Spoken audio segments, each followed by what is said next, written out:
हाँ तो दोस्तों, मेरा नाम है दीपक वाधवा और आज हम बात कर रहे हैं जो स्टॉक के स्टॉक मनी चैनल से। आज मैं आप लोगों को कुछ बताऊंगा, a little insights about the budget जो आज निर्मला सीतारमण जी ने पेश किया है। मेरे हाथ में आज फ़ोन है। फ़ोन इसलिए है क्योंकि बहुत सारे पॉइंट्स हैं तो इतने शायद याद नहीं रह सकते, इसलिए से इसमें पढ़ पढ़ के बताऊंगा और बहुत संक्षेप में मैंने आप लोगों के लिए एकत्र किया है ये बजट के पॉइंट्स, जिसमें कि बहुत सिंप्लीफाइड वे में मैं आपको समझा दूंगा जो एक कॉमन मैन के लिए क्या इफ़ेक्ट आएगा, क्या नहीं आएगा, कैसे चलेगा, कैसे नहीं चलेगा। कुछ अच्छाई है, कुछ बुराई है, कुछ अच्छा लगेगा, कुछ ख़राब लगेगा। देखते हैं सब कैसा होगा। मार्केट ने अभी रिएक्ट नहीं किया है, कल या परसों में और ज़्यादा क्लैरिटी आ जाएगी कि क्या क्या हो रहा है, कैसे कैसे कब कब क्या क्या होगा। तो मैं थोड़ा सा आप लोगों से अभी शेयर करता हूँ जो पॉइंट्स अभी तक क्लैरिटी आई है। This video is made for educational purposes only and are not meant for financial advice. Viewers are recommended to consult registered financial and investment advisors before making any investment. We disclaim all liability for any loss or damage as a result of any investment that you may consider. We do not promote any finance or investment related courses or products through this channel. तो दोस्तों, जो capital gain है जो कि पहले 1 लाख तक की limit थी, अब उसमें 1.25 लाख तक अगर आपको कैपिटल गेन हो रहा है तो कोई टैक्स नहीं देना है। ये एक अच्छी बात है। This is a good pointer. Thumbs up to the FM। एक थोड़ा सा बुरा हो गया हमारे उन भाइयों के साथ जो कि ट्रेडिंग करते हैं, जिसमें कि मैं भी आता हूँ। स्टॉक मार्केट ट्रेडिंग वालों को अब थोड़ा सा टैक्सेस ज़्यादा देने पड़ेंगे, क्योंकि STT जो है, जो पहले 0.1% थी, अब वो 0.2% हो गई है, यानी कि 100% इंक्रीज़ हो गया है। तो कहीं ना कहीं इसका रिएक्शन स्टॉक मार्केट में आएगा और बजट के बाद आप देखिए इमीडिएटली स्टॉक मार्केट गिर भी गया था। तो इसलिए, क्योंकि ये बात कोई भी ट्रेडर पसंद नहीं करेगा कि टैक्सेस बढ़ जाएं। जो भी लिस्टेड फाइनेंशियल असेट्स हैं जो कि आप लोग 1 साल से ज़्यादा होल्ड करेंगे, that will be treated as long term capital gain. उसमें लॉन्ग टर्म कैपिटल गेन लगेगा जब भी आप उसे बेचेंगे, और अगर आप उसे 1 साल तक रखते हैं तो उसको भी लॉन्ग टर्म में कंसिडर किया जाएगा।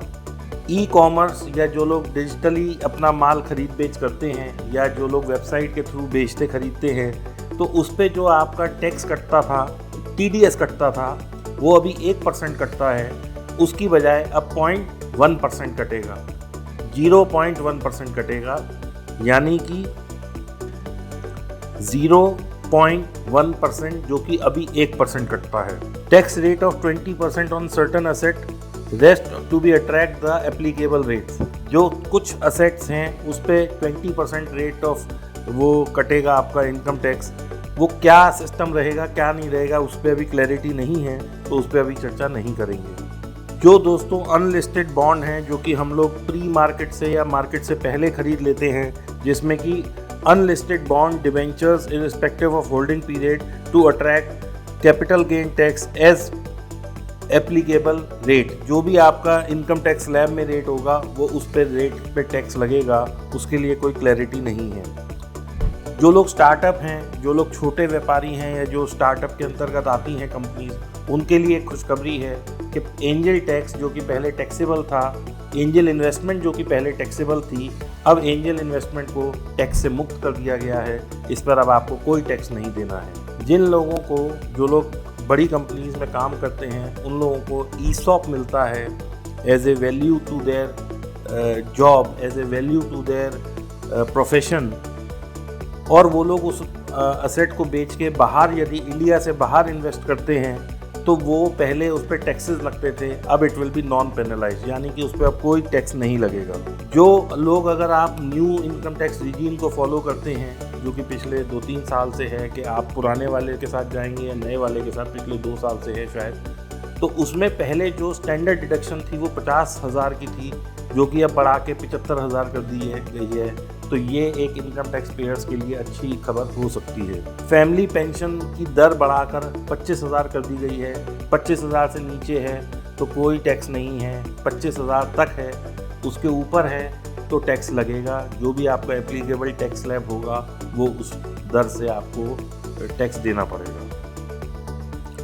और दोस्तों, अंततः जो भी सैलरीड एम्प्लॉयड हैं, जो भी सैलरीड लोग हैं, जो हमारा यूथ है, उसके लिए एक थोड़ी सी खुशखबरी है कि उनको अपने पूरे टैक्सेशन पे यदि वो मैक्सिमम टैक्स स्लैब में आते हैं तो 17,500 रुपये पिछले साल के मुकाबले उनका अगले साल से बच जाएगा। So this is all about budget. ये था निर्मला सीतारमण जी ने जो बोला, और मैंने प्रयास किया कि आप लोगों तक एक बहुत ही कंसाइज, बहुत ही छोटा और एक बहुत ही प्यारा सा आपके लिए प्रीव्यू लेके आऊँ जिसमें कि सारे पॉइंट्स कवर हो जाए। तो इनकम टैक्स या direct tax point of view से I hope I have covered all the points. हो सकता है कल परसों तरसों 2-4 दिन में और क्लैरिटी आए। अगर ऐसा कुछ होता है तो मैं आप लोगों के समक्ष दोबारा प्रस्तुत होऊंगा और क्लैरिटी के साथ दोबारा वीडियो डालूंगा। Thank you.